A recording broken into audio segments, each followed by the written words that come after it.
Good morning my dear friends, एक बार फिर से आप सभी का बहुत बहुत स्वागत है आपके प्यारे से यूट्यूब चैनल स्टडी सर्किल 2.0 में।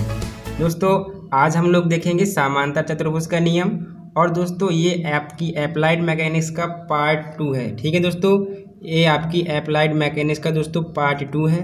पार्ट 1 मैंने डाल दिया है, अगर आपने अभी तक नहीं देखा है तो प्लीज़ उसको देख लीजिएगा। उसमें मैंने आपको बहुत ही इंपॉर्टेंट पॉइंट बताए थे जो कि आपके एग्जाम के पॉइंट ऑफ व्यू से बहुत ही इंपॉर्टेंट थे। ठीक है दोस्तों, पिछले वीडियो में दोस्तों हमने क्या देखा था, मैकेनिक्स का इंट्रोडक्शन देखा था, वेक्टर और स्केलर क्वांटिटीज़ देखी थी। ठीक है, और उसके कुछ हमने क्वेश्चंस को भी सॉल्व किया हुआ था। ठीक है दोस्तों, और आज हम लोग देखेंगे समांतर चतुर्भुज का नियम। ठीक है दोस्तों, अब हम लोग शुरू करते हैं समांतर चतुर्भुज के नियम को। तो दोस्तों सबसे पहले आप इसकी थ्योरी देख लीजिएगा और इसके बाद इसमें जो आपके परिणामी की जो वैल्यू निकल करके आती है 3, वो दोस्तों आपके लिए बहुत ही इंपॉर्टेंट हैं आपके ऑप्शनल क्वेश्चन के लिए। ठीक है, तो सबसे पहले आप इसकी थ्योरी देखिएगा कि समांतर चतुर्भुज का नियम होता क्या है। तो दोस्तों जब भी आपकी किसी पॉइंट पर, ठीक है दोस्तों, किसी भी आपके पॉइंट पर क्या हो, कोई दो समतलीय तथा संगामी बल क्या हो, कार्य कर रहे हो या लगे हुए हों। क्या है दोस्तों, देखिए कोई पॉइंट था, आपके दो फोर्स है, एक P और एक Q। ठीक है, जो कि क्या है, एक ही तल में है और एक ही पॉइंट से पास हो रहे हैं, यानी कि संगामी हैं। ठीक है, तो किसी भी बिंदु पर कार्य करने वाले दो समतलीय तथा संगामी बलों को हम क्या करें, यदि समांतर चतुर्भुज की एक बिंदु से पास होने वाली या एक ही बिंदु से जाने वाली भुजाओं के द्वारा अगर हम लोग परिमाण और दिशा में निरूपित करें, ठीक है, तो इन दोनों जो बल हैं P और Q, इनका दोस्तों जो परिणामी R होता है वो इस समांतर चतुर्भुज के विकर्ण के द्वारा प्रदर्शित होता है। ठीक है दोस्तों, तो समझ में आया होगा। एक बार मैं फिर से रिपीट करना चाहूँगा। क्या है दोस्तों कि जब भी आपके कोई दो समतलीय तथा संगामी बल किसी बिंदु पर कार्य कर रहे हों और यदि हम उनको क्या करें, किसी समांतर चतुर्भुज के एक ही बिंदु से, ठीक है, दो भुजाएं उसकी माने अगर, तो इन दोनों बलों का जो परिणामी होगा वो क्या होगा, इस समांतर चतुर्भुज के विकर्ण के द्वारा प्रदर्शित किया जाएगा। किसमें, परिमाण और दिशा में। ठीक है, जितना यहाँ P और Q का परिमाण था और दिशा थी, उसी डायरेक्शन में हम यहाँ परिमाण और दिशा लेंगे। ठीक है, अगर दोनों के बीच का कोण थीटा था तो वही थीटा हम लोग यहाँ डिनोट करेंगे। ठीक है दोस्तों, तो दोस्तों जो आपका बल P है और जो बल आपका Q है, इन दोनों के बीच दोस्तों जो आपका कोण बनता है उससे हम लोग थीटा से डिनोट करते हैं। ठीक है दोस्तों, किससे, थीटा से। और आपके परिणामी और पहले फोर्स, जो आपका पहला फोर्स है यानी P, उसके बीच का जो एंगल होता है दोस्तों उसे अल्फा से डिनोट करते हैं। और आपका दूसरा फोर्स जो है दोस्तों Q और आपका जो परिणामी R है, उसके बीच जो कोण बनता है ये वाला कोण, ठीक है, इसे हम लोग दोस्तों बीटा से डिनोट करते हैं। किससे डिनोट करते हैं दोस्तों, बीटा से डिनोट करते हैं। तो इसे आप बहुत अच्छे से याद कर लीजिएगा कि अल्फा क्या होता है, बीटा क्या होता है और थीटा क्या है और आपका आर क्या है। आर आपका P और Q का परिणामी है, अल्फा आपका परिणामी और पहले बल के बीच का कोण है, बीटा आपका दूसरा जो आपका फोर्स है वो और आपके परिणामी, इनके बीच का एंगल है बीटा, और थीटा दोस्तों दोनों फोर्स के बीच का एंगल है। ठीक है, तो ये दोस्तों आपका समांतर चतुर्भुज का नियम होता है और ये इसका डायग्राम होता है। तो हालांकि डायग्राम तो पूछा नहीं जाएगा, लेकिन दोस्तों यहाँ से आपकी परिणामी की वैल्यू पूछी जाती है। इसका जो फॉर्मूला निकल करके आता है दोस्तों, वो क्या निकल करके आता है दोस्तों, परिणामी होता है आपका R² बराबर पहले फोर्स का स्क्वायर यानी P², इसके बाद दूसरे फोर्स का स्क्वायर यानी Q², इसके बाद +2, इसके बाद पहला फोर्स गुणे दूसरा फोर्स और cos थीटा होता है। क्या होता है दोस्तों, cos थीटा, जहाँ दोस्तों थीटा क्या है, दोनों बलों के बीच का कोण। ठीक है, तो यहाँ से आपका R निकल करके आ जाता है रूट के अंदर P² + Q² + 2PQ cos theta. ठीक है दोस्तों, तो ये फॉर्मूला आपको बहुत ही अच्छे से याद कर लेना है।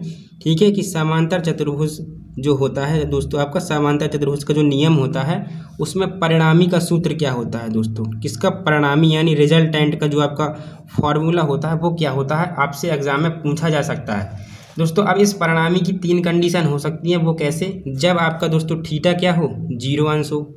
अगर दोस्तों यही थीटा आपका यानी ये दोनों फोर्स के बीच जो आपका एंगल बन रहा था, अगर वो 0 हो तब क्या होगा, और दोस्तों अगर ये 0 हो जाएगा तो यहाँ cos 0 आ जाएगा और cos 0 का मान आपका क्या हो जाएगा दोस्तों, 1 हो जाएगा। यहाँ जब आप थीटा की वैल्यू 0 रखेंगे तो ये cos 0 हो जाएगा और cos 0 की वैल्यू आपकी क्या होती है दोस्तों, 1 होती है। तो ये आपका हो जाएगा 2PQ यानी आपका बन गया P square plus Q square plus 2pq। ठीक है, तो ये आपका दोस्तों रूट के अंदर क्या बन गया, p प्लस क्यू का होल स्क्वायर। ठीक है, रूट के अंदर इस तरीके से, और r बराबर है तो ये आपका r बराबर क्या निकल करके आ जाएगा, एक p प्लस क्यू आपका बाहर आ जाएगा। ठीक है, इस तरीके से। तो दोस्तों आपका जब थीटा 0 होता है तब आपका परिणामी क्या होता है, p प्लस क्यू, यानी दोनों बलों के योग के बराबर। और जब दोस्तों थीटा 0 होता है तो आपका परिणामी मैक्सिमम होता है। इसको बहुत अच्छे से आप दोस्तों याद कर लीजिएगा कि जब आपकी थीटा की वैल्यू 0 अंश होती है तब आपका परिणामी क्या होता है, अधिकतम होता है। अब दोस्तों दूसरी कंडीशन देखिए, अगर थीटा आपका 90 हो जाए, क्या हो जाए दोस्तों, 90 हो जाए, तो यहाँ क्या आ जाएगा cos 90, और cos 90 की वैल्यू 0 होती है तो ये पूरा स्टेप आपका 0 हो जाएगा, यानी रूट के अंदर क्या बचेगा, p square plus Q square. तो आपका r बराबर क्या निकल करके आ जाएगा, रूट के अंदर p square plus Q square. तो ये आपका परिणामी होता है कब, जब आपकी थीटा की वैल्यू कितनी हो दोस्तों, 90 अंश हो। तो इसको भी आप याद कर लीजिएगा और इसको भी आप याद कर लीजिएगा। अब दोस्तों तीसरी कंडीशन देखिए, अगर आपका थीटा क्या हो जाए, 180 अंश हो जाए, तो जब थीटा दोस्तों 180 अंश हो जाएगा और हम इसको यहाँ पुट करेंगे तो ये हो जाएगा cos 180 अंश। और दोस्तों cos 180 अंश की वैल्यू आपकी क्या होती है, -1 होती है। और जब -1 का आप 2pq में गुणा करेंगे तो ये माइनस का 2pq हो जाएगा, यानी p square plus Q square minus 2pq। तो आपका ये किसका, p माइनस क्यू का होल स्क्वायर बन जाएगा। क्या बन जाएगा दोस्तों, p माइनस क्यू का होल स्क्वायर, इस तरीके से। और ये दोस्तों r बराबर है तो आपका r बराबर क्या आ जाएगा, p माइनस क्यू। ठीक है दोस्तों, तो आप देखिएगा कि जब आपकी थीटा की वैल्यू 180 अंश होगी तो उसका जो परिणामी होगा क्या होगा, दोनों बलों के अंतर के बराबर होगा। और दोस्तों क्या होगा, मिनिमम होगा। इसको भी आप याद रखिएगा, क्या होगा दोस्तों, मिनिमम। जब थीटा की वैल्यू 180 अंश होगी तो दोनों बलों का परिणामी आपका मिनिमम होगा। क्यों, क्योंकि दोनों घट रहा है। और जब थीटा की वैल्यू आपकी 0 अंश होगी दोस्तों तो आपका परिणामी क्या आएगा, अधिकतम आएगा, मैक्सिमम आएगा। ठीक है, तो ये पॉइंट आप याद रखिएगा कि r की वैल्यू कितनी, 3 आपकी निकल करके आ गई। एक r बराबर p प्लस क्यू, एक r बराबर p square plus Q square, और एक r बराबर p माइनस क्यू। ठीक है, थीटा बराबर 0 पर आपका मैक्सिमम होगा और थीटा बराबर 180 पर आपका मिनिमम होगा। तो ये तो थी दोस्तों हमारी परिणामी की वैल्यू। लेकिन अब हम दोस्तों देखेंगे अल्फ़ा की वैल्यू कैसे निकालते हैं। ठीक है, अल्फ़ा, ये वाला अल्फ़ा क्या था, परिणामी और पहले फोर्स के बीच का कोण। ठीक है, और फिर उसके बाद देखेंगे बीटा, परिणामी और दूसरे फोर्स के बीच का कोण। तो दोस्तों tan अल्फ़ा हम लोग कैसे कैलकुलेट करते हैं, देखिएगा दोस्तों। tan अल्फ़ा बराबर होता है आपका q sine theta upon p plus Q cos theta. इसको दोस्तों आपको याद करना पड़ेगा क्योंकि मैं इसको डेराइव नहीं कर सकता। ठीक है, क्योंकि आपका ऑप्शनल जो है एग्ज़ाम होने वाला है तो मैं इसको डेराइव करके आपको नहीं बता सकता। ठीक है, तो आप इसको सीधा याद कर लीजिएगा, क्या कि tan अल्फ़ा बराबर क्या होता है, q sine theta upon p plus Q cos theta. जहाँ आपका q क्या है, दूसरा फोर्स, थीटा क्या है, दोनों फोर्स के बीच का कोण, और p आपका क्या है दोस्तों, पहला फोर्स, और q आपका क्या है, दूसरा फोर्स, और cos थीटा, तो थीटा आपका क्या है, दोनों फोर्स के बीच का एंगल। तो ये आपका tan अल्फ़ा होता है। यहाँ से अगर आप अल्फ़ा निकालेंगे तो अल्फ़ा बराबर क्या आ जाएगा, tan inverse q sine theta upon p plus Q cos theta. ठीक है दोस्तों, इसके बाद दोस्तों आप दूसरा देखिएगा tan बीटा। इसको हम लोग कैसे निकालेंगे, तो बिल्कुल दोस्तों सेम ऐसा ही होता है, बट जहाँ यहाँ p है यहाँ आप q कर दीजिए, सॉरी यहाँ q है दोस्तों, यहाँ p कर दीजिए। आप देखिए p साइन थीटा, और यहाँ p था तो यहाँ q कर दीजिए प्लस p कॉस थीटा। ठीक है, तो कितना इजी हो गया, इसको भी याद करना, बिल्कुल सेम है। जहाँ q है वहाँ p कर दीजिए और जहाँ p है वहाँ q कर दीजिए। ठीक है, तो ये आपका दोस्तों tan बीटा का फॉर्मूला हो जाता है। और अगर आप बीटा की वैल्यू यहाँ से फाइंड करना चाहें तो बीटा बराबर आपका हो जाएगा tan inverse p sine theta upon q plus p cos theta. ठीक है दोस्तों, तो आई होप आपको ये समांतर चतुर्भुज का नियम समझ में आया होगा। और दोस्तों अगर समझ में आ रहा है तो प्लीज़ वीडियो को लाइक ज़रूर करें, चैनल को सब्सक्राइब करें और अपने फ्रेंड्स के साथ ज़रूर शेयर करिएगा। चलिए दोस्तों, अब दोस्तों आपके एग्ज़ाम में क्या है कि इसके न्यूमेरिकल पूछे जा सकते हैं। ठीक है दोस्तों, बहुत ही छोटे छोटे न्यूमेरिकल हैं। इसके परिणामी की वैल्यू आपसे पूछी जा सकती है। ठीक है, अल्फ़ा की वैल्यू, बीटा की वैल्यू पूछी जा सकती है, हो सकता है आपसे थीटा की वैल्यू पूछी जाए। तो चलिए हम अब जल्दी से इसको न्यूमेरिकल को देख लेते हैं। तो दोस्तों जैसा कि आपके सामने एक न्यूमेरिकल दिया गया है, न्यूमेरिकल क्या है दोस्तों कि किसी भी पॉइंट पर आपके दो फोर्स रिएक्ट कर रहे हैं। पहला आपका 10 न्यूटन का है, दूसरा आपका दोस्तों 15 न्यूटन का है, ठीक है। और आपका ये थीटा है दोस्तों, यहाँ थीटा की वैल्यू नहीं दी गई है, थीटा की वैल्यू आप यहाँ 60 मान लीजिएगा, ठीक है। तो दोनों फोर्स जो हैं दोस्तों 60 अंश के कोण पर क्या है, रिएक्ट कर रहे हैं इस पॉइंट ओ पर, और इसका परिणामी दोस्तों आर है, ठीक है। तो अब आपको आर की वैल्यू, अल्फा की वैल्यू और बीटा की वैल्यू फाइंड करनी है।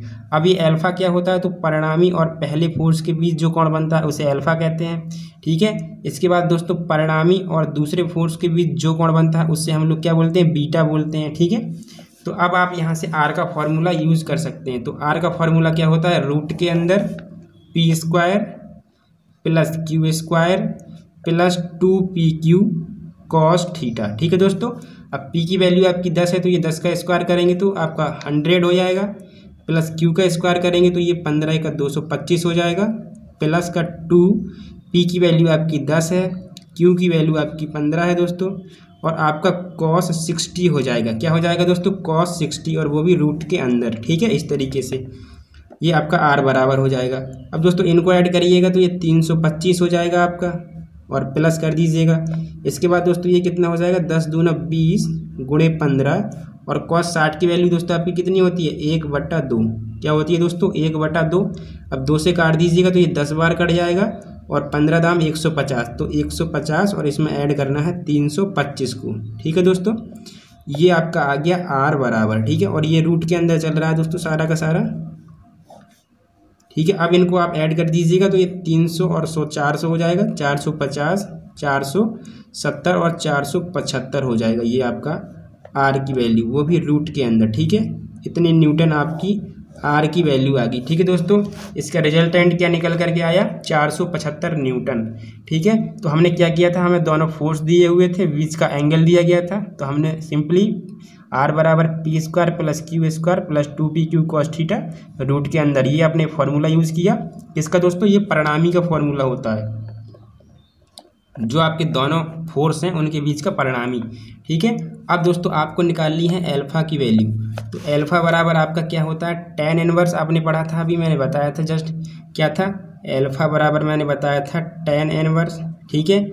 इसके बाद बताया था q sine theta upon p plus q cos theta, ठीक है। ये मैंने आपको अभी जस्ट फॉर्मूला बताया हुआ था। तो यहाँ आप क्या कर सकते हैं, यहाँ आप q की वैल्यू, थीटा की वैल्यू और p की वैल्यू आसानी से पुटअप कर सकते हैं, ठीक है। तो रख दीजिए, q आपका कितना है दोस्तों, q दोस्तों आपका 15 था, और साइन थीटा की वैल्यू 60 है, तो साइन 60 का मान कितना हो जाएगा, √3/2।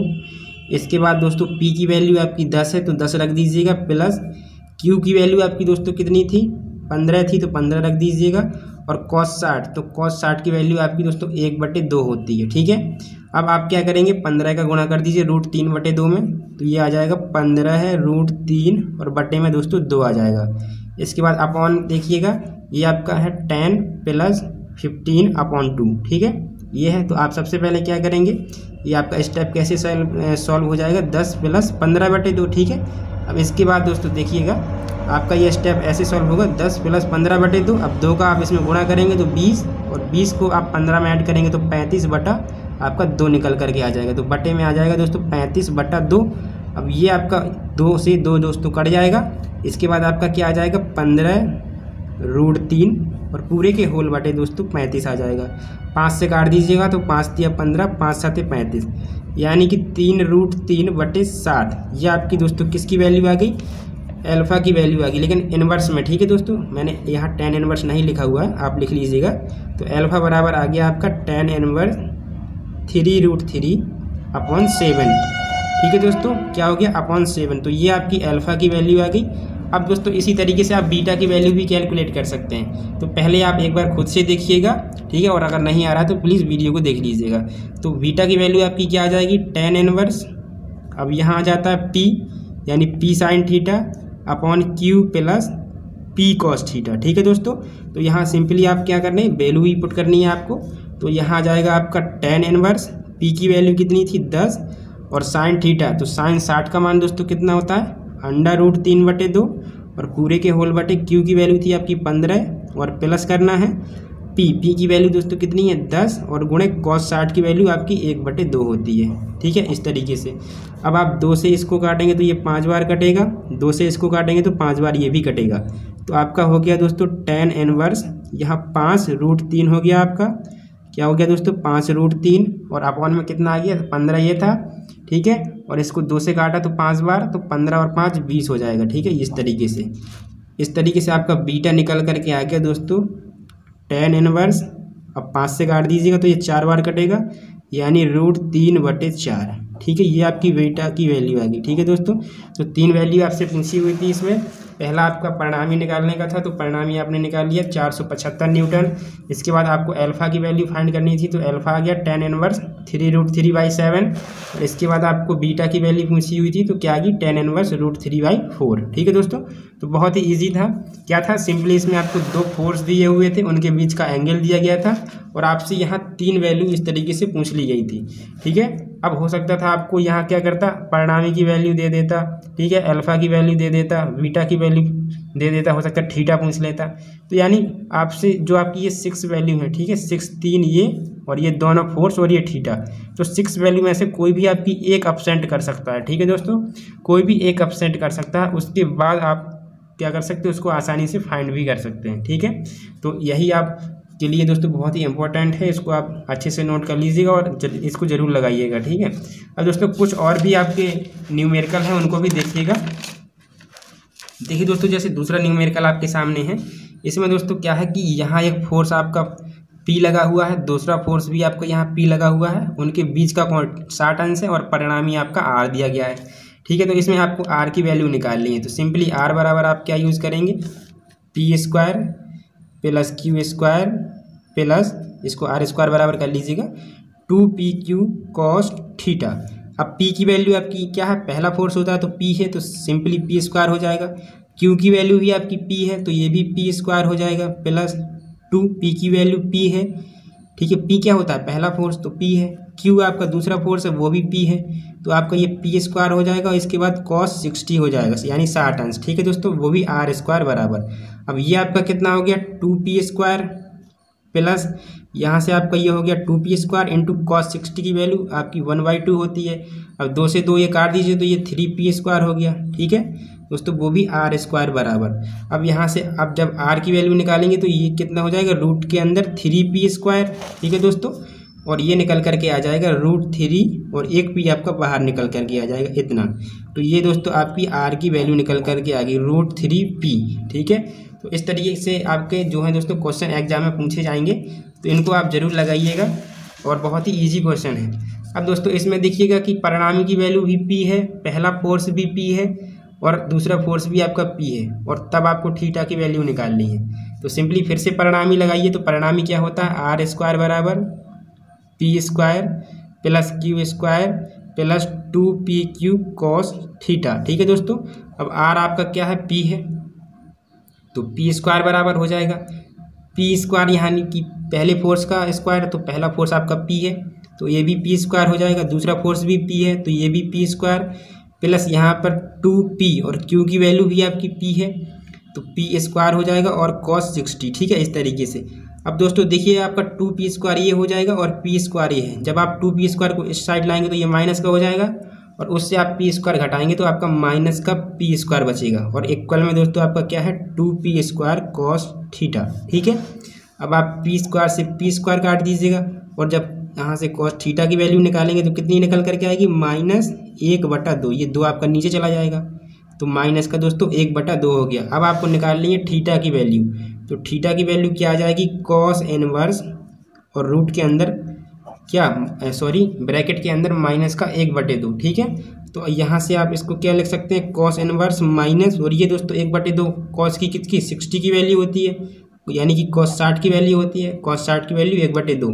ठीक है, तो अब ये आपका cos इनवर्स से cos कट जाएगा और ये आपका -60 आ जाएगा। ठीक है, थीटा की वैल्यू क्या आ जाएगा दोस्तों, -60। ठीक है, तो ये आपको थीटा की वैल्यू भी निकालना समझ में आया होगा। तो दोस्तों ये थे आपके 2 से 3 न्यूमेरिकल जो कि बहुत ही छोटे छोटे थे और बहुत ही इंपॉर्टेंट है। अब दोस्तों हम लोग आगे देखेंगे लॉमी की थ्योरम। ये भी आपके एग्जाम में जो है इसका आपको फॉर्मूला जरूर पूछा जाएगा, तो आप देख लीजिएगा कि लॉमी की थ्योरम क्या होती है। दोस्तों इसमें क्या होता है कि किसी भी पॉइंट पर आपके 3 फोर्स रिएक्ट करते हैं, जैसा कि आप देख सकते हैं पी क्यू आर, यहाँ आपके 3 फोर्स रिएक्ट कर रहे हैं दोस्तों, ठीक है, पी क्यू आर, ठीक है। तो दोस्तों जब किसी भी पिंड पर आपके क्या हो 3 समतलीय तथा संगामी। अब समतलीय संगामी क्या है, मैं आपको जो आपको मैंने इसके पहले वीडियो अपलोड किया हुआ था उसमें मैंने आपको सारे फोर्स के सिस्टम बताए हुए थे, ठीक है दोस्तों। वो मैंने इसीलिए बताए थे ताकि आप जब भी कोई थ्योरी पढ़ें तो वहाँ आपको रटना ना पड़े, ठीक है, आप उसको समझ सकें अच्छे से, ठीक है। तो क्या था कि जब भी किसी पॉइंट पर आपके क्या हो 3 फोर्स, कौन कौन से समतलीय होने चाहिए, संगामी होने चाहिए, अगर ये फोर्स रिएक्ट करते हैं, ठीक है, और अगर ये संतुलन की अवस्था में है तो उनमें से किसी एक फोर्स, ठीक है, कोई भी एक फोर्स शेष 2 फोर्स के बीच बनने वाले कोण के साइन ज्या के समानुपाती होता है, ठीक है दोस्तों। क्या, कोई भी एक फोर्स शेष बचे हुए 2 फोर्स के बीच के कोण की साइन ज्या के समानुपाती होता है। यानी अगर पहला फोर्स आपने पी दिया हुआ है इस तरीके से, ठीक है दोस्तों, अगर आपने पहला फोर्स पी लिया हुआ है तो इन दोनों के बीच यानी क्यू और आर, इनके बीच का कोण क्या है अल्फा, तो इसकी साइन ज्या यानी साइन, ठीक है, तो साइन अल्फा के समानुपाती होता है। इसी तरीके से अगर आप दूसरा फोर्स ले रहे हैं दोस्तों जैसे क्यू, तो क्यू क्या होगा, 2 बचे हुए जो फोर्स हैं उनके बीच के एंगल की साइन ज्या के समानुपाती होगा, यानी क्यू बटे क्या हो जाएगा साइन बीटा हो जाएगा आपका। इसी तरीके से अगर आप तीसरा फोर्स आर लेंगे तो आर और बटे में क्या हो जाएगा शेष 2 फोर्स के बीच बनने वाला कोण यानी साइन गामा हो जाएगा, ठीक है दोस्तों। तो ये होती है आपकी लॉमी की प्रमेय, ठीक है। ये फॉर्मूला आप याद कर लें, पी बटे साइन अल्फा बराबर क्यू बटे साइन बीटा बराबर आर बटे साइन गामा, ठीक है। अब हो सकता है आपकी पी क्यू आर की वैल्यू कुछ और दे दे, ठीक है, थीटा की वैल्यू आपकी कुछ और दे दे, हो सकता है θ1 θ2 θ3 दे दे, ठीक है। तो यहाँ आपको घबराना नहीं है, सीधा क्या करना है अल्फा बीटा की जगह आपको θ1 θ2 और θ3 रख देना है, ठीक है दोस्तों। अब दोस्तों देखिएगा इसका एक छोटा सा न्यूमेरिकल है, हो सकता है आपके एग्जाम में पूछ लिया जाए, और अगर नहीं भी पूछा जाएगा तो कोई नहीं है, आप कम से कम सीख तो जाएंगे, ठीक है। आपने जो लॉमी की थ्योरम पढ़ी उसका यूज़ कैसे करना है, ठीक है दोस्तों। तो आपके सामने दोस्तों एक न्यूमेरिकल है। न्यूमेरिकल क्या कह रहा है कि कोई आपकी दोस्तों ये रस्सी थी ए बी आपकी रस्सी थी, पहले सीधा थी ऐसे, ठीक है, और उस पर आपने यहाँ बीच में कहीं एक 40 न्यूटन का क्या करी लोड लटका दिया। क्या किया आपने, कोई लोड लटका दिया, तो ये रस्सी क्या हो जाएगी नीचे की ओर झुक जाएगी भार mg के कारण, ठीक है। तो दोस्तों ये आपकी धृण आधार ए से 60 अंश का एंगल बनाने लगी, धृण आधार बी से क्या है 30 अंश का कोण बनाने लगी। तब आपसे दोस्तों ओ बी और ओ ए जो कि क्या होंगे तनाव बल होंगे, रस्सी में तनाव उत्पन्न होगा, ठीक है, रस्सी में क्या तनाव उत्पन्न होता है। तो आपसे ओ ए और ओ बी की वैल्यू पूछी है, ठीक है दोस्तों, क्या पूछी है ओ ए और ओ बी की वैल्यू। तो आप ये कैसे फाइंड करेंगे, चलिए देखिए बहुत ही ईजी है। आपको सिंपली दोस्तों क्या करना है, आप देखिए ये आपका एकांतर कोण है, पहले आप इसको ऐसे डिवाइड कर लीजिएगा जैसे चतुर्थांश होता है आपका ऐसे, ठीक है, 90-90 की आपने 4 पार्ट कर लिए इस तरीके से। तो अब मुझे ये बताइए कि ये आपका अगर 60 अंश है तो क्या आपका ये भी 60 अंश का होगा एकांतर कोण से, ठीक है, एक लाइन का अंतर एकांतर, तो ये 60 अंश है तो ये भी 60 अंश होगा। इसके बाद दोस्तों ये आपका 30 अंश है तो क्या ये भी आपका 30 अंश होगा, बिल्कुल होगा एकांतर कोण से। तो आप देख सकते हैं कि ये आपका एंगल कितने का 90 डिग्री का हो गया, ये पूरा एंगल आपका 90 डिग्री का हो गया, यानी ए ओ और बी ओ इनके बीच का कोण आपका 90 अंश का हो गया। अब दोस्तों देखिएगा कि ये आपका जो एंगल है ये वाला, देखिएगा दोस्तों ध्यान से, ये वाला जो एंगल है पूरा कितने का 90 का होना चाहिए। अब जब आपका इतना 30 का है तो ये बाकी का बचा हुआ 60 होगा कि नहीं होगा, होगा। अब देखिए ये वाला एंगल भी आपका 90 का होना चाहिए ये वाला, अब ये वाला 60 है तो ये बाकी का बचा हुआ 30 हो जाएगा, बिल्कुल हो जाएगा। और नीचे का ये वाला आपका 90 है और ये वाला आपका 90 है ही। अब आपको लगाना है दोस्तों यहाँ पर लॉमी की प्रमेय, क्या दोस्तों लॉमी की प्रमेय। अब लॉमी की प्रमेय क्या कहती है कि पहला फोर्स, ठीक है, और बाकी के बचे हुए 2 फोर्स के बीच की साइन ज्या के समानुपाती, यानी P बटे साइन अल्फा बराबर Q बटे साइन बीटा बराबर R बटे साइन गामा, ठीक है, ये आपकी लॉमी की थ्योरम होती है। तो आप कोई भी पहला फोर्स ले लीजिएगा, चाहे 40 न्यूटन, चाहे आप ओ बी ले लीजिए, चाहे आप ओ ए ले लीजिए, कोई भी एक फोर्स ले लीजिए। मान लीजिए मैंने 40 न्यूटन ले लिया तो 40 लिखूंगा। इसके बाद साइन एल्फा। अब ये एल्फा क्या होता है, तो जो फोर्स लिया हमने उसको छोड़ करके बाकी के जो दो फोर्स होते हैं आपके, दो फोर्स क्या हैं, तनाव बल है ना, ओ बी और ओ ए, इनके बीच का कोण होता है एल्फा। तो ये कोण कितना है, 90 अंश का है।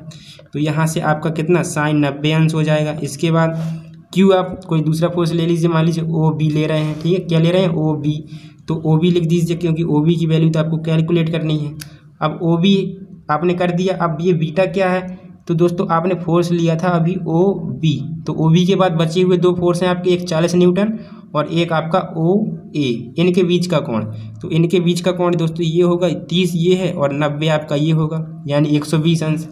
तो आपका कितना हो जाएगा, साइन 120 अंश, ठीक है। इसके बाद आर आपका आप क्या बचा, ओ ए, तो आप इसको ओ ए रख दीजिएगा। और गामा क्या होगा, इनके बीच का कोण ओ बी और 40 न्यूटन का। तो ये दोस्तों आपका 60 है, 60 है, और ये आपका इतना 90 होगा। तो 90 और 60 कितना हो गया, 150, यानी साइन 150 अंश, ठीक है दोस्तों, इस तरीके से। अब दोस्तों आपको सिंपली क्या करना है कि ओ ए को एक बार 40 बटे साइन 90 के बराबर कर देना है, एक बार इसको इसके बराबर कर दें, एक बार इसको इसके बराबर कर दें। तो पहले हम लोग इसको लेते हैं, ठीक है। तो ये 40 और साइन 90 का मान कितना हो जाएगा, 1 हो जाएगा, बराबर ओ बी।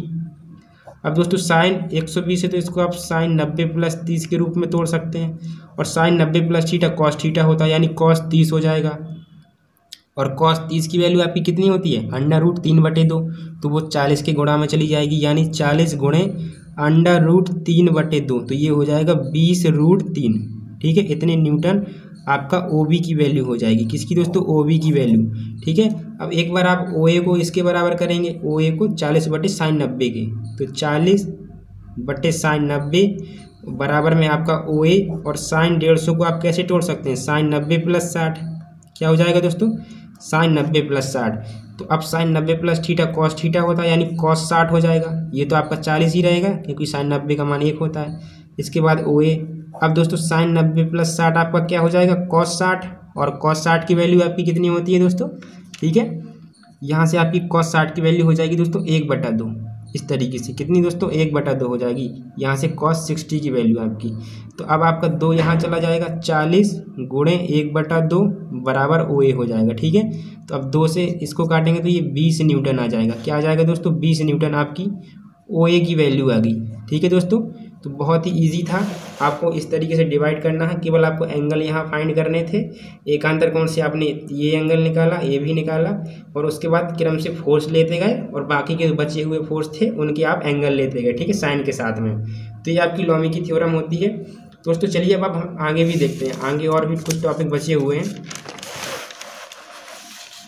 दोस्तों। आगे देखिएगा कि आघूर्ण क्या होता है, ठीक है दोस्तों, बहुत ही इंपॉर्टेंट है, और वीडियो भी आपका थोड़ा लॉन्ग हो जाएगा, ठीक है दोस्तों। तो वीडियो को आराम से देखिएगा फ्री टाइम में। आपका आघूर्ण दोस्तों क्या होता है, तो इसको मैं एक डायग्राम से आपको समझाना चाहूँगा दोस्तों, ताकि आपको बहुत अच्छे से समझ में आए। मान लीजिए आपकी कोई बॉडी थी इस तरीके से, ठीक है, ये कोई आपकी मान लीजिए रॉड है, और दोस्तों ये इस बिंदु पर फिक्स है, ठीक है। यहाँ से ऊपर नीचे ऐसे घूम सकती है। मान लीजिए ये इस तरीके से पेन मेरा फिक्स है, और ये ऐसे यहाँ फिक्स रहेगा ऐसे, और ऐसे रोटेट करेगी ऐसे, ठीक है। और फिर मैं क्या करूं, इस पर ऊपर से कोई एक फोर्स लगा दूं F, ठीक है। अब जब मैंने फोर्स ऊपर से नीचे की ओर लगाया तो ये क्या करेगी, इस डायरेक्शन में मूव करने लगेगी, मतलब ऐसे फोर्स लगा हुआ है तो ऐसे रोटेट करेगी, ठीक है। जैसे कि आपकी क्या होती है, घड़ी की सुई रोटेट होती है, यहाँ फिक्स होती है, उसके बाद ऐसी रोटेट होती रहती है, ठीक है। तो आघूर्ण क्या होता है दोस्तों कि किसी भी बॉडी पर या किसी भी पिंड पर किसी स्थिर बिंदु के परता, ठीक है, कोई बल F लगाए, क्या किया जाता है दोस्तों, फोर्स अगर आप F लगा देते हैं, ठीक है, तो बॉडी क्या करेगी, रोटेट होने लगेगी। तो इसी को दोस्तों हम आघूर्ण कहते हैं, ठीक है, ठीक है। तो जब भी किसी बॉडी पर किसी स्थिर बिंदु के परता कोई बल F लगा होता है तो बॉडी क्या करने लगती है, घूर्णन करने लगती है, उसे ही हम लोग आघूर्ण कहते हैं, ठीक है। अब दोस्तों देखिएगा कि बल आघूर्ण क्या होता है। अब दोस्तों बल आघूर्ण क्या होता है, ठीक है। अब देखिएगा दोस्तों कि अगर इसी पॉइंट से आपका जो फोर्स लगा है इसकी डिस्टेंस आपको d दे दी जाए, यानी d दूरी पर आपका फोर्स ये लगा हुआ है, ठीक है। तो आपका ये फोर्स और ये इस पॉइंट से इस फोर्स तक की जो भी आपकी लाइन ऑफ एक्शन है, यहाँ तक की जो परपेंडिकुलर दूरी है आपकी d, उसका जो गुणनफल होता है वो आपका दोस्तों बल आघूर्ण कहलाता है, FD। क्या होता है दोस्तों? बल आघूर्ण। इसका दोस्तों आप मात्रक याद कर लीजिएगा, बहुत ही इंपॉर्टेंट है। इसका मात्रक दोस्तों, बल का मात्रक क्या होता है? न्यूटन, और दूरी का मात्रक मीटर। तो इसका मात्रक दोस्तों न्यूटन मीटर होता है, ठीक है, बहुत ही इंपॉर्टेंट है, इसको आप याद कर लीजिएगा। अब दोस्तों दैनिक जीवन में आपने बल आघूर्ण का यूज़ कहाँ किया हुआ?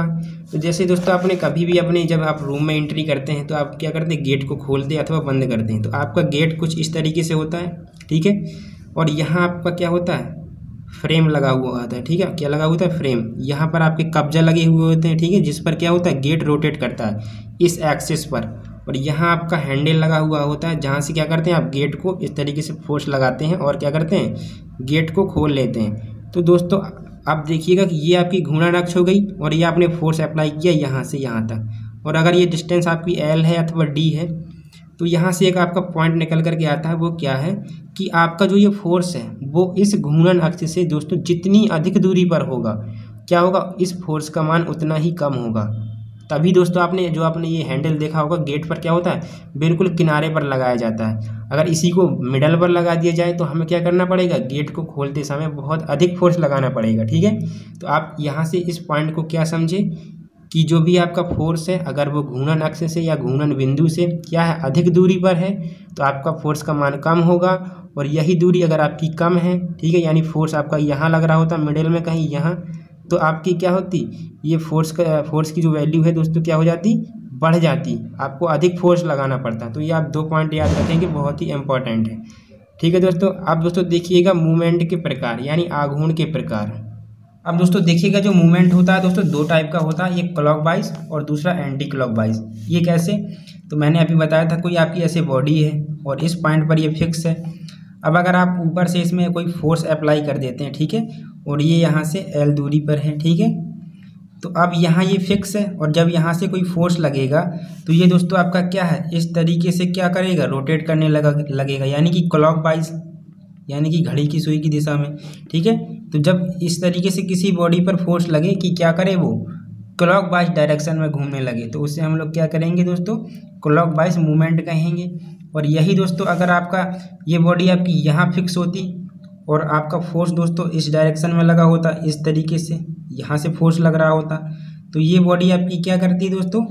इस तरीके से रोटेट होने लगती, ऐसे रोटेट करती है, ऐसे, ठीक है दोस्तों। तो इसे हम लोग क्या कहते हैं? Anti clockwise. इसे दोस्तों हम लोग एंटी क्लॉकवाइज मूवमेंट कहेंगे, यानी घड़ी की सुई की विपरीत दिशा में, ठीक है दोस्तों। और ये क्या कहलाएगा? क्लॉकवाइज दिशा में। जब आपकी बॉडी क्लॉकवाइज डायरेक्शन में घूम रही हो तो आपका जो ये मूवमेंट होता है ये दोस्तों पॉजिटिव होता है। क्या होता है दोस्तों? सॉरी, नेगेटिव होता है, ठीक है दोस्तों। क्या होता है? नेगेटिव होता है। और जब ये आपकी बॉडी क्या हो? एंटी क्लॉकवाइज डायरेक्शन में घूम रही हो, तब आपका फोर्स क्या होता है? पॉजिटिव होता है। ये आप अच्छे से याद कर लेंगे दोस्तों। क्या कर लेंगे? अच्छे से याद कर लेंगे। जब आपकी बॉडी क्या हो? क्लॉकवाइज डायरेक्शन में घूम रही हो तो नेगेटिव होगा, और जब आपकी क्या हो? एंटी क्लॉकवाइज डायरेक्शन में घूम रही हो तो ये इसका मान दोस्तों पॉजिटिव रहता है, ठीक है। ये आपका न्यूमेरिकल्स में यूज़ होगा, तो इसको आप बहुत अच्छे से याद कर लें, ठीक है दोस्तों। अब फॉर एग्जांपल मैंने आपके लिए 2 न्यूमेरिकल लिए हैं, बहुत ही छोटे छोटे, तो इनको आप जल्दी से देख लीजिएगा।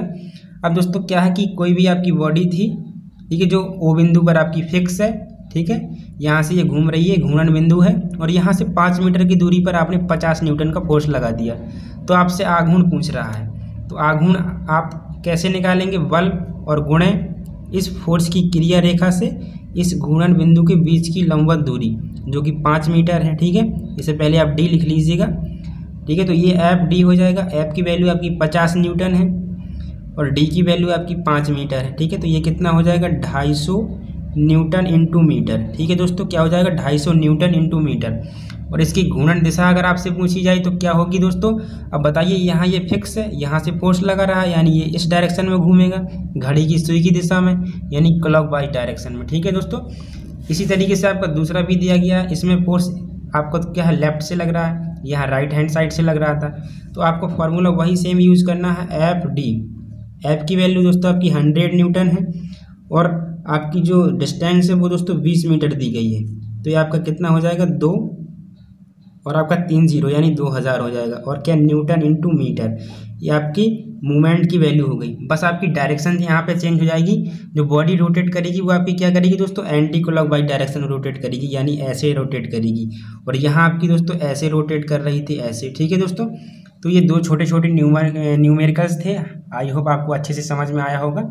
और दोस्तों अगर आपको समझ में आया तो यार वीडियो को लाइक ज़रूर करिएगा, थोड़ा सा मोटिवेशनल मिलता है। और अच्छे से कमेंट करिएगा, ठीक है। चैनल को सब्सक्राइब कर लीजिएगा अगर इसी तरीके की और भी आप वीडियो चाहते हैं तो। चलिए देखिए नेक्स्ट। तो चलिए दोस्तों देखिएगा आगे। आपका आगे है दोस्तों संतुलन के सामान्य प्रतिबंध। ये आपका चैप्टर 3 का ही पार्ट है दोस्तों। आपने मूवमेंट पढ़ा और आघूर्ण के दोस्तों कुछ क्या है, संतुलन के नियम होते हैं, ठीक है दोस्तों। तो उनको आप थोड़ा सा देख लीजिएगा। आपका दोस्तों समतलीय संगामी बलों के लिए भी होगा और असमतलीय असंगामी बलों के लिए भी होगा, ठीक है दोस्तों। बहुत ही इंपॉर्टेंट है। आपके संतुलन के 3 नियम हैं, बहुत ही इंपॉर्टेंट है। इनके फॉर्मूले आपसे पूछे जा सकते हैं, ठीक है दोस्तों। तो सबसे पहले दोस्तों मैं आपके सामने एक वर्ड यूज़ कर रहा हूँ बार बार, संतुलन। ये संतुलन क्या है दोस्तों, इक्विलिब्रियम ये क्या है, ठीक है। इक्विलिब्रियम कंडीशन होती क्या है। तो मान लीजिए जैसे दोस्तों आपके सामने कोई बॉडी दी गई है इस तरीके से, और इस बॉडी पर दोस्तों एक फोर्स आपका राइट साइड लग रहा है और दूसरा फोर्स आपका लेफ्ट साइड लग रहा है, यानी F2। ये F1 क्या करेगा, अपनी ओर खींचेगा, और F2 दोस्तों अपनी ओर खींचेगा।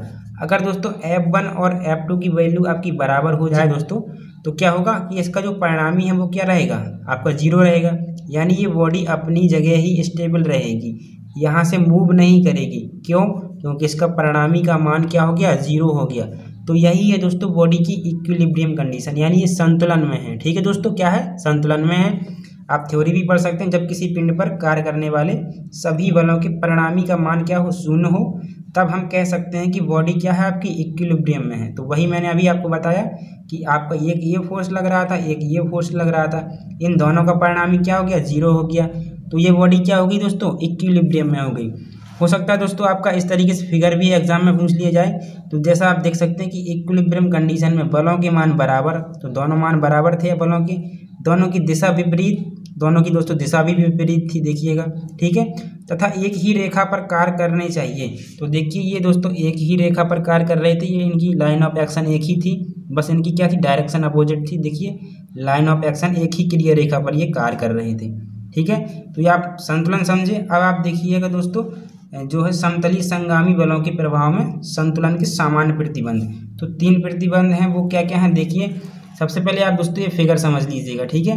तो ये आपका एक्स एक्सिस है, आपका ये एक्स डैश एक्सिस है, और ये आपका वाई एक्सिस, और ये आपका वाई डैश एक्सिस है। अब आप मान लीजिए कोई फोर्स आपका यहाँ कार्य कर रहा है, दूसरा फोर्स यहाँ, तीसरा यहाँ, चौथा यहाँ, पांचवा यहाँ। इस तरीके से क्या है, 2 से अधिक फोर्स जब आपके कार्य कर रहे हैं, ठीक है, और एक ही पॉइंट पर कार्य कर रहे हैं, तो ये आप समतलीय भी है दोस्तों और क्या है, संगामी भी है। तो इस कंडीशन में आपके संतुलन के नियम क्या क्या बनते हैं, ठीक है, उनको आप याद रखिएगा, ठीक है दोस्तों। क्या है, बल इक्विलिब्रियम में होंगे जब इनके क्या हो, परिणामी का मान 0 हो, ठीक है। तो ये संतुलन के प्रतिबंध हम लोग पढ़ रहे हैं। और संतुलन में कोई भी बॉडी कब होगी, जब उसके परिणामी का मान 0 हो, अभी हमने देखा था।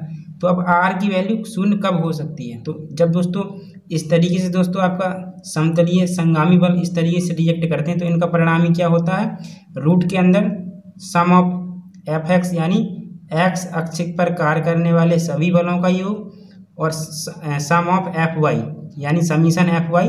तो इसका मतलब क्या है कि वाई अक्ष पर कार्य करने वाले सभी बलों का बीजगणितीय योग, ठीक है। इन बलों को पहले आप एक्स एक्सिस और वाई एक्सिस पर लेकर के आएंगे। कैसे, अब मान लीजिए F2 फोर्स है, तो इसको आप, और आपको यहाँ एक्स एक्सिस से क्या होगा दोस्तों, थीटा कोण दिया जाएगा। तो इसके आप घटक तोड़ लेंगे, क्या हो जाएगा, F2 cos theta x axis पर आ जाएगा, और यहाँ F2 साइन थीटा। तो आपका एक्स अक्ष पर चला गया और वाई अक्ष पर चला गया। तो आप क्या कह सकते थे यहाँ पे कि जितने भी एक्स अक्ष पर कार्य करेंगे उनका योग, ठीक है, और प्लस जितने भी वाई अक्ष पर कार्य करेंगे उन सभी का योग। इसी को आप जो है इसी तरीके से सभी बलों को तोड़ लेंगे, ठीक है, एफ कॉस थीटा और एफ साइन थीटा के फॉर्म में। तो उसके बाद क्या करेंगे, जो एक्स अक्ष पर सारे बल कार्य कर रहे हैं उनका योग, फिर उनका square plus sum of F Y, यानी वाई अक्ष पर कार्य करने वाले सभी बलों का, ठीक है, क्या योग, और उसका स्क्वायर। ये आपका दोस्तों परिणामी का फॉर्मूला होता है, ठीक है, किसके लिए, समतलीय संगामी बलों के लिए।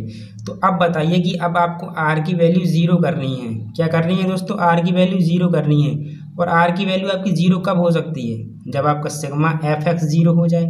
सिग्मा एफ वाई जीरो हो जाए आपका, तभी तो आपकी आर की वैल्यू जीरो होगी। तो यही आपके दो नियम भी कहते हैं। देखिए दोस्तों कैसे, तो पहला रूल्स आपका क्या कहता है कि आर के जो मान है वो क्या है, शून्य होने की स्थिति तब बनेगी जब आपके क्या होंगे, F x sigma F F x zero हो जाएगा तथा सिग्मा एफ वाई बराबर क्या हो जाएगा, जीरो हो जाएगा, तभी तो आपका आर जीरो होगा दोस्तों। ठीक है, तो इसी तरीके से हम क्या कह सकते हैं, पहला आपका नियम बन जाता है कि एक्स एक्सिस पर कार्य करने वाले सभी बलों का बीजगण जो उसके वियोजित घटक हैं दोस्तों, तोड़े गए घटक है, उनका बीजगणितीय योग क्या होगा, शून्य होता है। ये आपका पहला संतुलन का नियम बन गया, किसके लिए, समतलीय संगामी बलों के लिए, कि एक्स अक्ष पर कार्य करने वाले सभी बलों के वियोजित घटकों का बीजगणितीय योग शून्य होता है। ठीक है, सिग्मा एफ एक्स बराबर जीरो, इससे आप अच्छे से याद कर लीजिए दोस्तों, बहुत ही इंपॉर्टेंट है। और दूसरा रूल आपका क्या बनता है, वाई एक्सिस पर यानी ऊपर की ओर जितने भी फोर्स कार्य करेंगे उनके वियोजित घटकों का बीजगणितीय योग शून्य होगा, यानी समीशन एफ ऑफ वाई बराबर जीरो। तो इसका मतलब आप समझिए और इसका मतलब समझे। सिग्मा एफ एक्स का मतलब है क्या, एक्स अक्ष पर जितने भी फोर्स कार्य कर रहे हैं उनका योग, और सिग्मा एफ ऑफ वाई का मतलब क्या है, वाई अक्ष पर कार्य करने वाले सभी बलों का बीजगणितीय योग। ठीक है दोस्तों, तो ये आपके थे समतलीय संगामी बल के लिए, यानी एक ही पॉइंट पर कार्य कर रहे हों और एक ही तल में हों। अब दोस्तों हम लोग देखेंगे असमतलीय के लिए, तो चलिए देखिएगा। तो देखिए दोस्तों, आपका अगला है समतलीय असंगामी बल के लिए। ठीक है, क्या है असंगामी का मतलब क्या होता है दोस्तों, विभिन्न बिंदुओं से पास हो रहे। वहाँ क्या था, एक ही पॉइंट से आपके सेंटर से पास हो रहे थे, लेकिन यहाँ आप देखिए F1 फोर्स आपका यहाँ से पास हो रहा है, F2 यहाँ से, F3 यहाँ से, F4 कहीं और से। ठीक है, तो ये दोस्तों असंगामी है। ठीक है, लेकिन एक ही तल में है, यानी समतलीय तो हैं लेकिन क्या है, असंगामी है।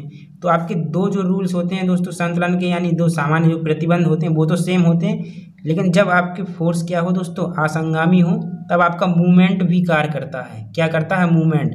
मैंने अभी बताया था किसी भी बिंदु से आपका कोई फोर्स अगर कुछ दूरी पर कार्य कर रहा है तो हम उसका क्या है, मूवमेंट कैलकुलेट कर सकते हैं। लेकिन अगर कोई फोर्स दोस्तों जहाँ से क्या है, बॉडी रोटेट कर रही है और वही फोर्स अप्लाई किया है, तो हम मूवमेंट नहीं निकाल पाते। ठीक है दोस्तों, अभी न्यूमेरिकल भी देखेंगे तो वहाँ मैं बताऊँगा।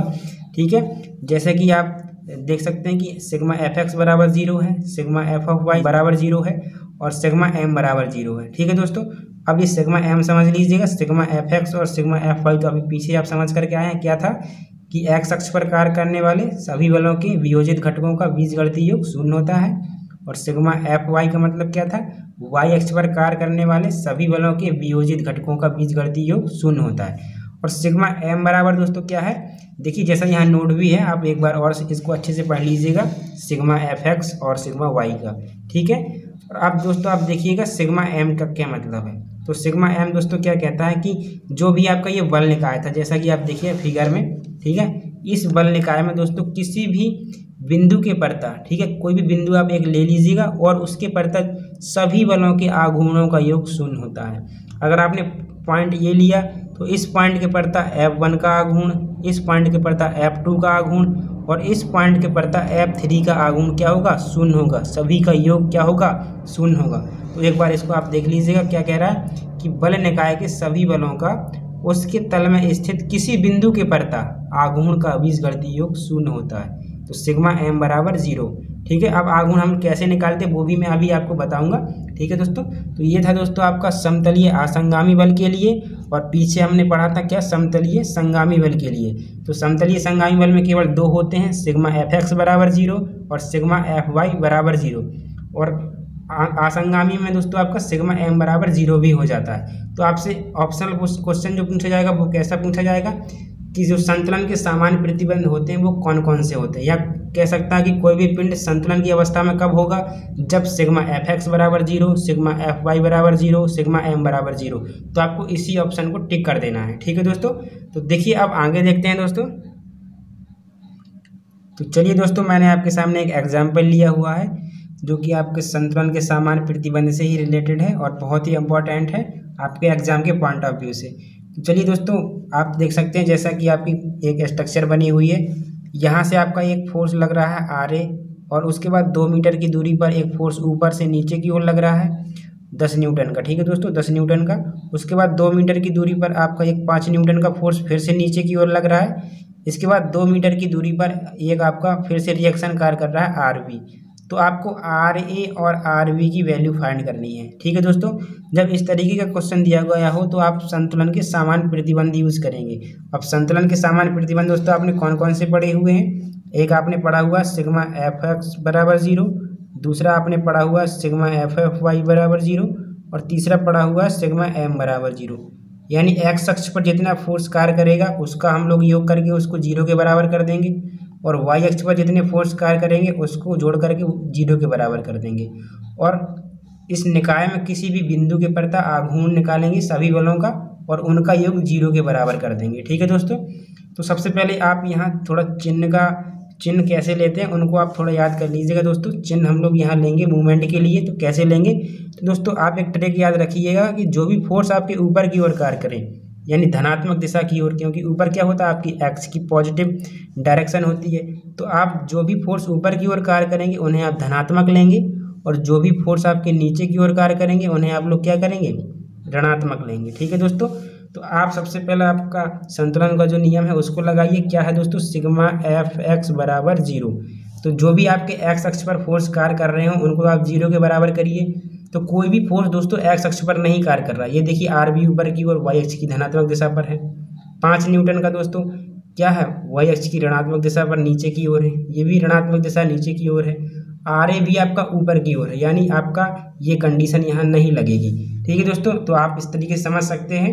अब आप दूसरा देखिएगा कि सिग्मा एफ वाई बराबर 0 लगाना है। क्या लगाना है? सिग्मा एफ वाई बराबर 0, यानी वाई अक्ष पर जितने भी फोर्स कार्य करेंगे उनका दोस्तों क्या करना है? सम योग या योग क्या करना है? 0 के बराबर करना है। तो देखिए दोस्तों पहला फोर्स आपका ऊपर की ओर कार्य कर रहा है आर बी, तो ऊपर की ओर है तो पॉजिटिव लेंगे यानी आर बी हो जाएगा। इसके बाद दूसरा है दोस्तों 5 न्यूटन का, तो ये नीचे की ओर कार्य कर रहा है यानी नेगेटिव लेंगे तो 5 न्यूटन हो गया। इसके बाद दोस्तों 10 न्यूटन का आपका एक फोर्स नीचे की ओर फिर से लगा हुआ है, क्या? वाई अक्ष पर, तो ये भी नीचे है तो 10 न्यूटन इसको भी नीचे की ओर ले लेंगे। इसके बाद दोस्तों आर ए आपका ऊपर की ओर लगा है, क्या? एक्स अक्ष की धनात्मक वाई अक्ष की धनात्मक दिशा की ओर। ठीक है दोस्तों, तो ये आपका क्या हो जाएगा? प्लस आर ए हो जाएगा। क्या हो जाएगा? प्लस आर ए हो जाएगा और इसको बराबर 0 के करना है। क्या करना था? वाई अक्ष पर जितने भी फोर्स कार्य करेंगे उनको 0 के बराबर करना था। तो आर बी 5, 10 और आर ए ये आपके वाई अक्ष पर ही कार्य कर रहे थे। जो ऊपर की ओर लगे थे उन्हें हमने क्या धनात्मक लिया है। आर ए और आर बी दोनों आपके क्या थे? ऊपर की ओर लगे थे तो धनात्मक लिए। और आपके 5 न्यूटन और 10 न्यूटन दोनों नीचे की ओर लगे हुए थे तो इनको हमने नेगेटिव ले लिया। अब यहाँ से आपकी दोस्तों R A plus R B की वैल्यू कितनी आ जाएगी? 15 आ जाएगी। ठीक है दोस्तों, इसको आप समीकरण 1 दे दीजिएगा, आर ए और आर बी की वैल्यू। ठीक है दोस्तों, अब दोस्तों आप तीसरा आप नियम लगाइए। क्या था? आघूर्णों का योग क्या करना है? 0 करना है। ठीक है दोस्तों, तीसरा ये था। तो आप आघूर्ण कैसे निकालते? मैंने आपको बताया था कि कोई भी फोर्स और उस फोर्स से आपके घूर्णन बिंदु, ठीक है, कोई स्थिर बिंदु के बीच की लंबवत दूरी का गुणन होता है। ठीक है, क्या? आपका आघूर्ण। तो आप जब पहले फोर्स आर बी के लिए आघूर्ण निकालेंगे तो आर बी हो जाएगा, क्या हो जाएगा? आर बी हो जाएगा और गुणे आप अगर मान लीजिए आर ए इस बिंदु के पर्दा निकाल रहे हैं तो यहाँ से इस फोर्स तक के बीच की दूरी यानी 2, 2, 4, 2, 6 मीटर से गुणा करेंगे। इसके बाद जब आप 5 न्यूटन के लिए निकालेंगे इस स्थिर बिंदु के पर्दा तो 5 गुणे कितना? 2 और 2 4 हो जाएगा। इसी तरीके से जब 10 न्यूटन के लिए निकालेंगे तो 10 गुणे कितना हो जाएगा? 2 मीटर हो जाएगा। और जब आर ए के लिए निकालेंगे तो आघूर्ण आपका 0 हो जाएगा। क्यों? क्योंकि उसी पॉइंट पर है और फोर्स भी उसी पॉइंट पर लगा हुआ है तो डिस्टेंस आपकी 0 है तो आघूर्ण आपका 0 हो जाएगा। ठीक है, तो आप देखिएगा कैसे आपको निकालना है। तो आप पहले आर बी के लिए निकालेंगे, किसके? पॉइंट, यहाँ आप पॉइंट ए दे दीजिए। तो पॉइंट ए के पड़ता, ठीक है, सभी बलों का आप क्या कर रहे हैं? आघूर्ण निकाल रहे हैं पॉइंट ए के पड़ता। तो पहला आघूर्ण आपका क्या हो जाएगा? R B. अब देखिए आर बी आपका ऊपर की ओर लगा इसलिए इसको पॉजिटिव लेंगे। ठीक है दोस्तों, क्या लेंगे? पॉजिटिव लेंगे। तो ये दोस्तों आपका हो जाएगा आर बी और आर बी से लेकर के यहाँ तक की दूरी कितनी है? 2, 2, 4, 2, 6 गुणे 6 हो जाएगा। ठीक है, देख लीजिएगा क्या हो जाएगा। आपका फोर्स क्या था? ऊपर की ओर लगा था आर बी, क्योंकि आपका आघूर्ण क्या होता है? एफ इंटू डी होता है। ठीक है, तो फोर्स गुणा डिस्टेंस, डिस्टेंस कहाँ तक की? जिस बिंदु के पर्दा हम लोग निकाल रहे हैं तो आर बी और गुणे वहाँ तक की दूरी आपकी 6 है। ठीक है, और आर बी आपका ऊपर की ओर लगा इसलिए पॉजिटिव लिया है। इसलिए अब आप आगे देखिए 5 न्यूटन। तो 5 न्यूटन नीचे की ओर लगा है, नेगेटिव लेंगे। और यहाँ से आपकी पॉइंट ए तक की दूरी कितनी है दोस्तों, 4 मीटर है, तो -5 × 4 हो जाएगा। ठीक है, -5 × 4। देखिए दोस्तों क्या हो जाएगा, -5 × 4 हो जाएगा। ठीक है, अब उसके बाद आगे देखिएगा, आपका आगे है 10 न्यूटन। 10 न्यूटन का जो फोर्स लगा है वो कितनी दूरी पर, 2 मीटर की दूरी पर लगा हुआ है, और नीचे की ओर है तो ये भी नेगेटिव लेंगे, यानी -10 × 2 हो जाएगा, F × D, तो -10 × 2 हो जाएगा। इसके बाद दोस्तों अगला फोर्स आपका लगा हुआ है RA, वो भी ऊपर की ओर लगा हुआ है, लेकिन डिस्टेंस 0 है, जिस पॉइंट के पड़ता हम लोग निकाल रहे हैं, तो ये आपका 0 हो जाएगा। इसको 0 के करना है आघूर्णों का सम आपका, तो ये दोस्तों 6RB हो जाएगा आपका। क्या हो जाएगा दोस्तों, 6RB -500 के 20 और -10 दूना 20 बराबर 0 हो जाएगा। तो 6RB बराबर आपका क्या हो जाएगा दोस्तों, 40 आ गया। और आपने ये आपका समीकरण 2 हो गया, और समीकरण 1 आपने निकाला था RA + RB बराबर 15 निकाला हुआ था। देखिए RA + RB बराबर आपने 15 निकाला हुआ था, तो समीकरण 1 और 2 को हल कर दीजिएगा। ठीक है, दोनों को इस तरीके से, तो आप इसमें 6 का गुणा भी कर सकते हैं RB के लिए, तो ये आपका कितना हो जाएगा, 6RA 6RB और × 6। अब इसको घटा दीजिएगा, तो 6RB से 6RB आपका कट जाएगा, यानी माइनस का 6RA आपका बराबर हो जाएगा किसके, 40 - 15 छक्का 90 हो जाएगा। ठीक है दोस्तों, क्या हो जाएगा 90, तो ये आपका आ जाएगा यहाँ से 6RA और इक्वल कितना हो जाएगा, -50 के।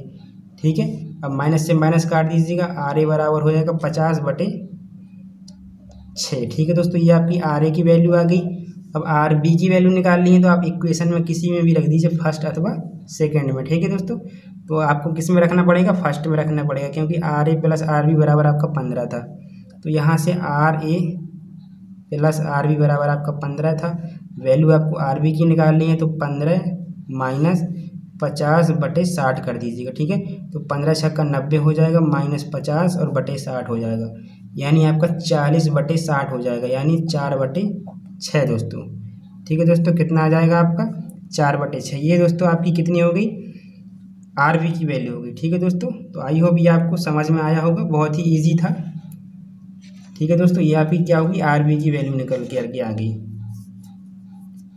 चलिए दोस्तों, अब देखेंगे आगे दोस्तों आपका क्या आता है, लीवर। ठीक है दोस्तों, आपका आगे है लीवर। ये दोस्तों मूवमेंट जो आपने आघूर्ण वाला पढ़ा हुआ था, उसी के अनुप्रयोग हैं लीवर। अब दोस्तों ये लीवर क्या होता है, तो दोस्तों लीवर आपकी एक प्रकार की मशीन है।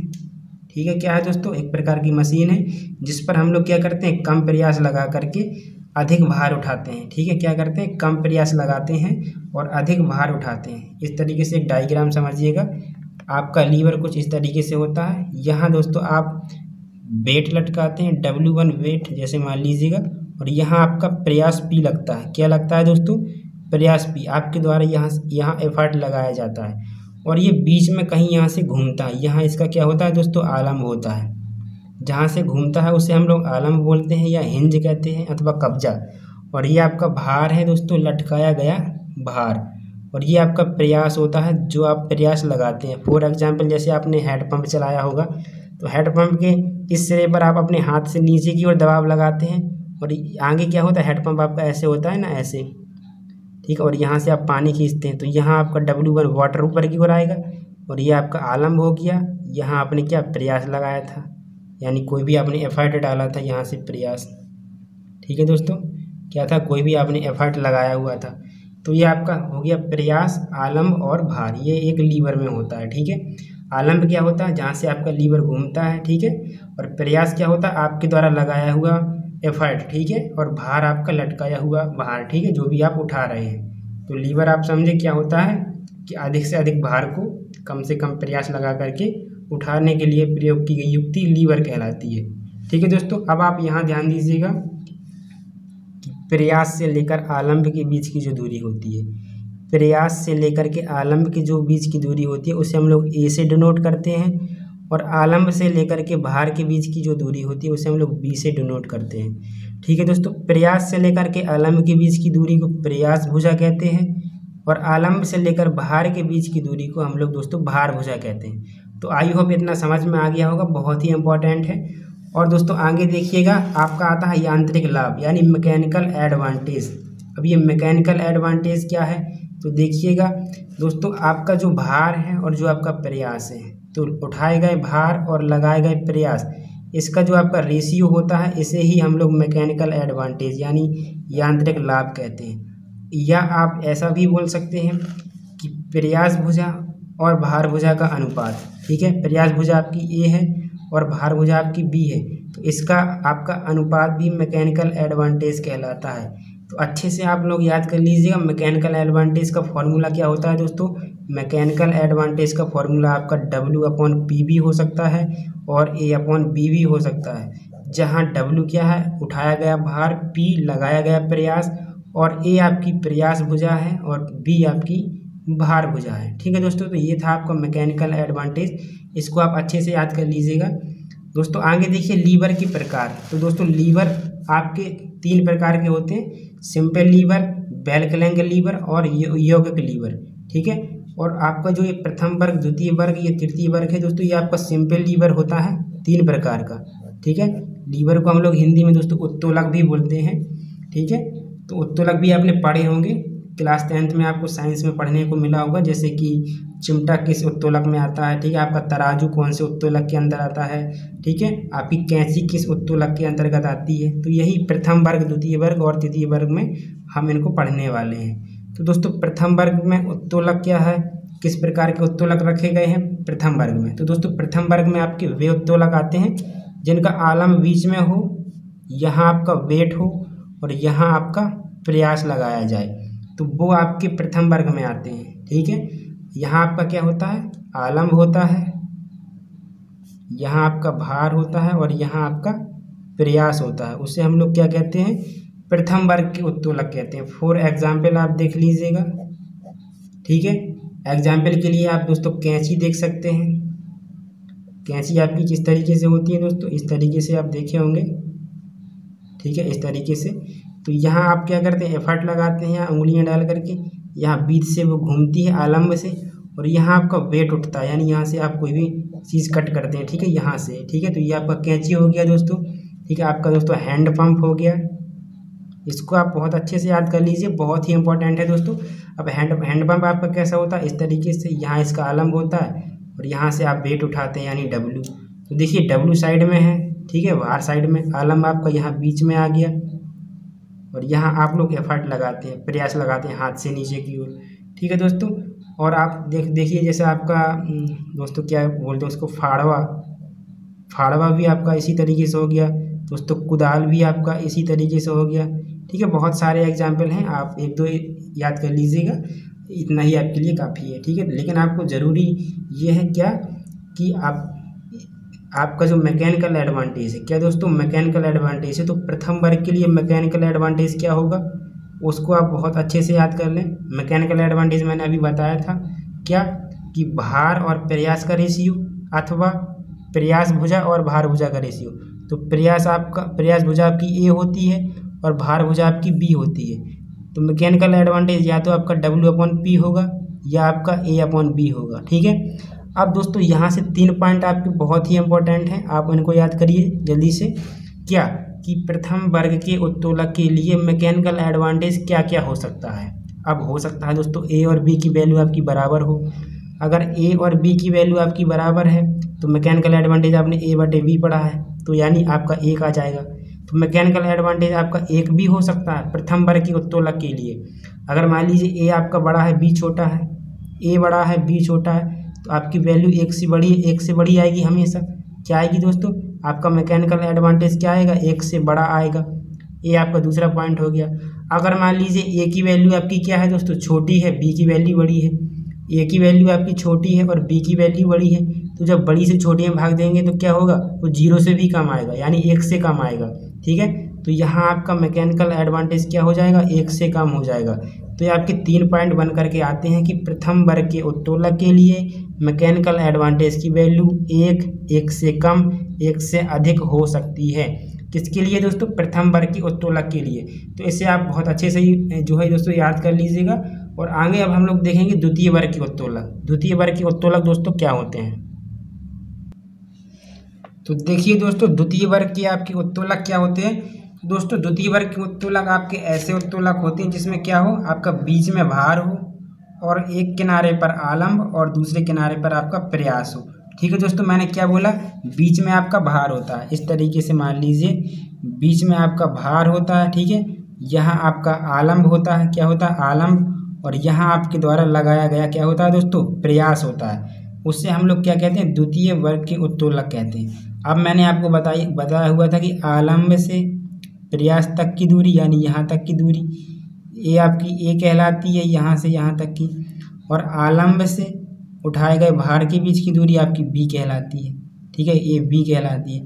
तो आप ये भी समझ गए कि द्वितीय वर्ग के उत्तोलक में बी आपका बड़ा होता है, ए आपका बड़ा होता है, बी आपका छोटा होता है। यानी मैकेनिकल एडवांटेज अगर हम यहाँ से निकालेंगे तो क्या होता है, ए बटे बी होता है, वो तो हमने देखा था अभी पीछे। और ए आपका हमेशा बड़ा रहेगा बी से। देखिए ए आपका हमेशा बी से बड़ा रहेगा, यानी आपका क्या आएगा, मैकेनिकल एडवांटेज हमेशा जो होगा दोस्तों क्या होगा, एक से बड़ा ही आएगा द्वितीय वर्ग के उत्तोलक के लिए। तो ये आपका एक पॉइंट यहाँ से निकल करके आता है, बहुत ही इंपॉर्टेंट है, इसको नोट कर लीजिएगा।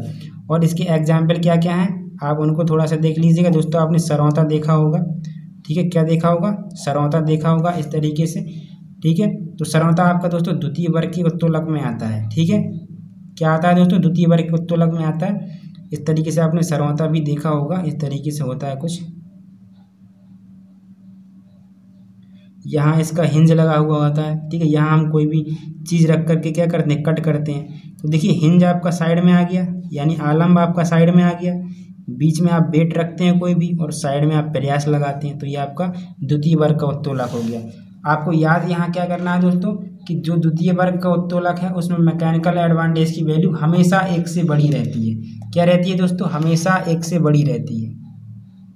अब दोस्तों देखिए आप तृतीय जो आपका तीसरा वर्ग है यानी तृतीय वर्ग के उत्तोलक। तो तृतीय वर्ग के दोस्तों उत्तोलक जो होते हैं उसमें आपका बीच में प्रयास होता है, और यहाँ आपका दोस्तों आलंब होता है, और यहाँ आपके द्वारा लगाया गया या लटकाया गया वेट होता है। ठीक है, इस तरीके से। तो ये आपका तृतीय वर्ग का उत्तोलक होता है। बीच में आपका प्रयास होगा, ठीक है, यहाँ आपका आलंब होगा जहाँ से वो घूमेगा, और यहाँ आपके द्वारा लटकाया गया बेट होगा। तो जैसे आपने दोस्तों चिमटा देखा होगा रोटियां सेकने वाला, ठीक है, क्या होता है, इस तरीके से कुछ होता है। ठीक है दोस्तों, इस तरीके से। तो यहाँ देखिए किनारे पर आपका बेट लगाया जाता है, रोटी आप यहाँ से पकड़ते हैं वेट, तो ये आपका बेट हो गया। ठीक है दोस्तों, बीच में आप दबाते हैं यानी प्रयास लगाते हैं अपना, और यहाँ से ये मूव करता है। ठीक है, यहाँ से ही तो फैलता है और यहीं से तो सिकुड़ता है, तो ये आपका आलंब का काम होता है। तो ये आपका आलंब हो गया। तो ये आपका तीसरा एग्जाम्पल हो गया और तीसरे वर्ग का एग्जाम्पल हो गया। आप इसको अच्छे से याद कर लीजिएगा। अब आप देखिएगा कि मैंने आपको क्या बताया हुआ था कि जो आलंब है, आलंब से दोस्तों आपकी जो प्रयास के बीच की दूरी होती है वो आपकी ए होती है। ठीक है, ये ए हो जाएगी, और आलंब से आपके उठाए गए भार के बीच की दूरी या लगाए गए भार के बीच की दूरी आपकी क्या कहलाती है, बी कहलाती है। तो आप देख सकते हैं कि तृतीय उत्तोलक में बी आपका ए से बड़ा रहने वाला है। बी आपका हमेशा ए से बड़ा रहने वाला है। क्या है दोस्तों, बी आपका ग्रेटर देन है ए से। तब आपका मैकेनिकल एडवांटेज क्या होता है, ए अपॉन बी, और बी आपका हमेशा ए से बड़ा रहने वाला है, यानी तृतीय वर्ग के उत्तोलक में मैकेनिकल एडवांटेज जो होता है दोस्तों हमेशा एक से छोटा रहता है। तो ये 3 पॉइंट्स आपको याद रखने हैं। ठीक है दोस्तों, पहले वर्ग में मैकेनिकल एडवांटेज एक भी हो सकता है, एक से कम या एक से अधिक हो सकता है। द्वितीय वर्ग में आपका मैकेनिकल एडवांटेज हमेशा एक से अधिक होता है। ठीक है दोस्तों, क्योंकि ए की वैल्यू आपकी बड़ी होती है। देखिए ए की वैल्यू आपकी बड़ी होती है बी से, ठीक है, और मैकेनिकल एडवांटेज आपका ए अपॉन बी होता है। तृतीय वर्ग के उत्तोलक में आपका क्या होता है, मैकेनिकल एडवांटेज हमेशा एक से कम रहेगा, क्योंकि क्या है, बटे में बड़ी संख्या आएगी और ऊपर छोटी संख्या है, और बड़ी संख्या से जब छोटी संख्या भाग देंगे तो वो एक से हमेशा कम आएगा। ठीक है, तो दोस्तों ये था आपका क्या, मैकेनिकल एडवांटेज। ठीक है, और इस पर बेस्ड आप एक क्वेश्चन भी देख लीजिएगा जो कि बहुत ही इंपॉर्टेंट है आपके लिए। तो दोस्तों एग्जाम्पल क्या दिया गया है कि यदि किसी लीवर में लटकाए गए भार का मान 500 न्यूटन है तथा लगाए गए प्रयास का मान 50 न्यूटन है, तो यांत्रिक लाभ ज्ञात कीजिए तथा प्रयास भुजा तथा भार भुजा का अनुपात भी ज्ञात कीजिएगा। तो इस तरीके से आपका कोई एग्जाम्पल है, यदि लीवर में लटकाए गए भार का मान, यहाँ आपका 500 न्यूटन का भार लगाया गया है। ठीक है दोस्तों, तथा लगाया गया प्रयास 50 न्यूटन है। यहाँ प्रयास लगाते हैं 50 न्यूटन है तो यांत्रिक लाभ ज्ञात कीजिए तथा प्रयास भुजा तथा भार भुजा का अनुपात भी ज्ञात कीजिए। तो मान लीजिए आलम्ब आपका यहाँ है, तो आलम्ब से यहाँ प्रयास तक की बीच की दूरी ए होती है, ठीक है, क्या होती है ए, और आलम्ब से आपके लटकाए गए भार के बीच की दूरी आपकी बी होती है। तो आपको ए रेशियो बी भी फाइंड करना है और आपको क्या ज्ञात करना है दोस्तों, मैकेनिकल एडवांटेज भी आपको ज्ञात करना है। तो मैकेनिकल एडवांटेज आपका क्या होता है, W/P। तो W आपका कितना है 500 न्यूटन और आपका क्या है लगाया गया प्रयास आपका दोस्तों कितना है 50 न्यूटन है। कितना है दोस्तों 50 न्यूटन, न्यूटन से न्यूटन गया और 50 दाम 500, तो ये आपका 10 आ गया क्या मैकेनिकल एडवांटेज। ठीक है दोस्तों, मैकेनिकल एडवांटेज कोई मात्रक नहीं होता आपका, ठीक है, क्या मैकेनिकल एडवांटेज का कोई मात्रक नहीं होता, ठीक है। और आपसे क्या पूछा गया है ए रेशियो बी यानी ए अनुपात बी भी पूछा गया है। तो A/B बराबर ही तो आपका W/P होता है। तो W आपका 500 था, P आपका 50 था, तो आप 0 से 0 काटिए यानी 5 एकम 5 5 दाम 50। तो आप यहाँ से 10/1 क्या A/B की वैल्यू भी बता पाएंगे, ठीक है।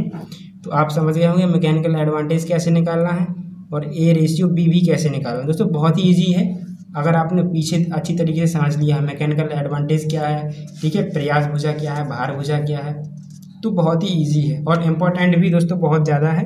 तो इसको आप देख लीजिए अच्छे से। चलिए दोस्तों आगे देखिए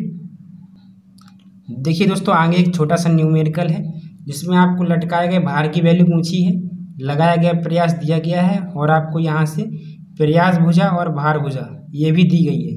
तो आपने क्या पढ़ा हुआ है कि W/P बराबर A/B।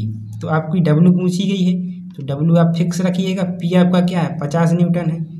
इसके बाद A की वैल्यू आपकी 10 मीटर होती है, दी गई है, और B आपका 5 है। तो ये 5 दूना 10 काट दीजिए और W बराबर 50 दूना 100 न्यूटन आ जाएगा, यानी आपने यहाँ 100 न्यूटन का वेट लटकाया हुआ है। ठीक है दोस्तों, तो इस तरीके से भी आपका एग्जाम में क्वेश्चन आ सकता है। अब हो सकता था आपका 100 न्यूटन दे देता, यहाँ 10 न्यूटन आपका गोल कर देता, ठीक है। तो इस तरीके से भी क्वेश्चन बन जाते हैं। और दोस्तों देखिए मैंने फिर से आपके लिए ये मैकेनिकल एडवांटेज के क्वेश्चंस लेकर के आया हूँ, क्योंकि दोस्तों ये बहुत ही इंपॉर्टेंट है आपके एग्जाम के पॉइंट ऑफ व्यू से। तो प्लीज़ इसको आप इग्नोर मत करिएगा, इसको आप बहुत अच्छे से याद कर लीजिएगा। दोस्तों प्रथम वर्ग के लीवर के लिए जो आपकी मैकेनिकल एडवांटेज की वैल्यू होती है वो क्या होती है, 1 के बराबर, 1 से कम, 1 से ज़्यादा या तीनों। तो मैंने आपको बताया था कि ए और आपका क्या था, यहाँ से यहाँ तक की दूरी आपकी ए थी और यहाँ से यहाँ तक की दूरी आपकी बी थी। अब अगर हो सकता है ए और बी बराबर भी हो सकते थे, ए ग्रेटर बी से भी हो सकता था या बी ग्रेटर ए से हो सकता था, यानी तीनों कंडीशन बन सकती थी।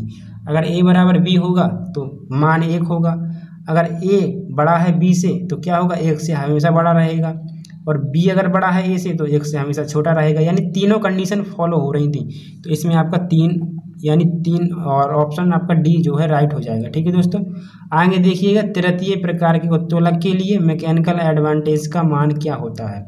तो तृतीय प्रकार के उत्तोलक में आपने क्या देखा था कि जो उसका मैकेनिकल एडवांटेज होता है हमेशा 1 से कम होता है। ठीक है दोस्तों, हमेशा 1 से कम क्यों, क्योंकि ए आपका क्या होता है लेस देन बी होता है, बी आपका बड़ा होता है, और मैकेनिकल एडवांटेज आपने पढ़ा हुआ A/B।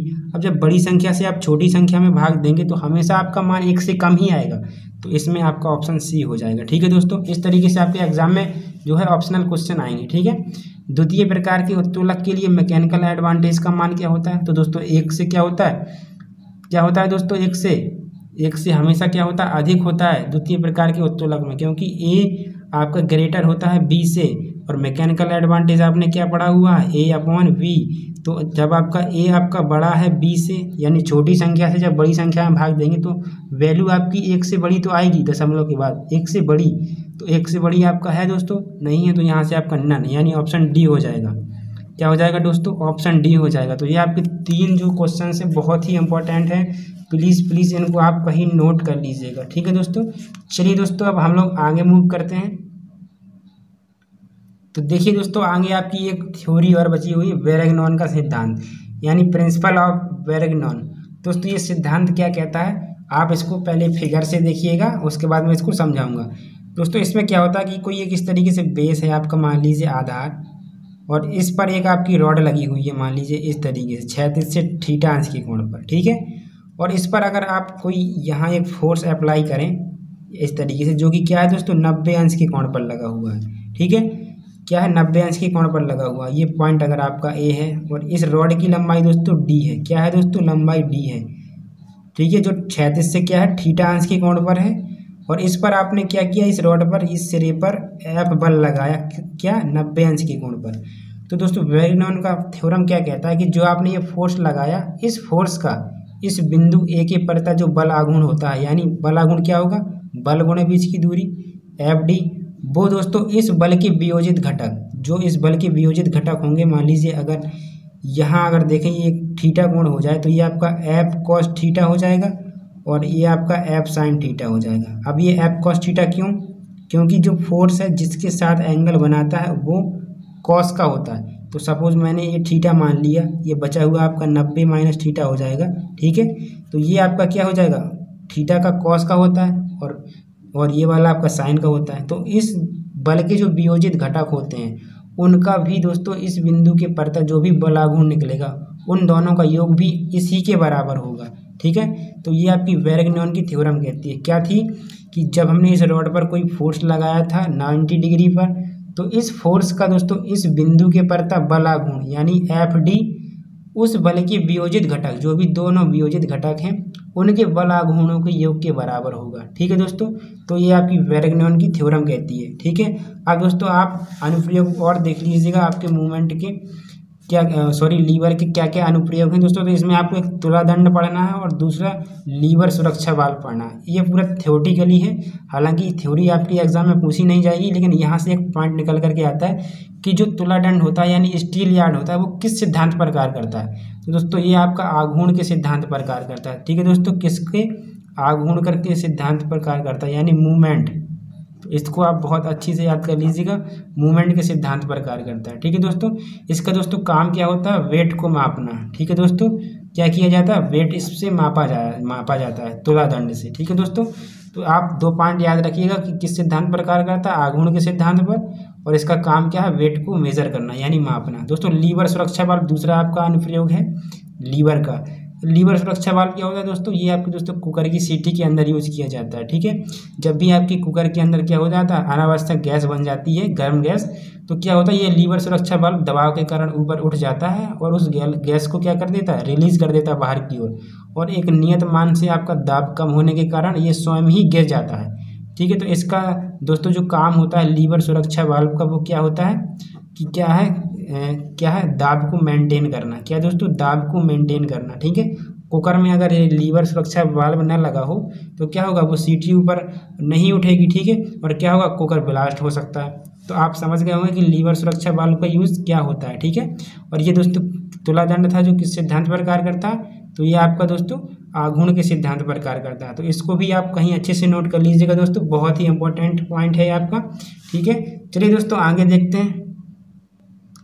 तो चलिए दोस्तों आगे देखिएगा बल युग्म, जो कि आपका चौथा चैप्टर है। आज हम लोग दोस्तों चौथा चैप्टर पढ़ने वाले हैं। ठीक है, उसका भी हम लोग आज एंड कर देंगे। बस एक थ्योरी आपकी और बची हुई है आगे, और इसका एक न्यूमेरिकल है छोटा सा। ठीक है, तो आपके 4 चैप्टर आज क्लियर हो जाएंगे। ठीक है, बाकी के बचे हुए जो 3 चैप्टर है वो मैं आपको नेक्स्ट वीडियो में करवा दूंगा। थोड़ा सा वीडियो लॉन्ग हो गया है, उसके लिए सॉरी। ठीक है, क्योंकि टाइम दोस्तों बहुत ही कम था, इसलिए वीडियो थोड़ा मुझे लॉन्ग बनाना पड़ा।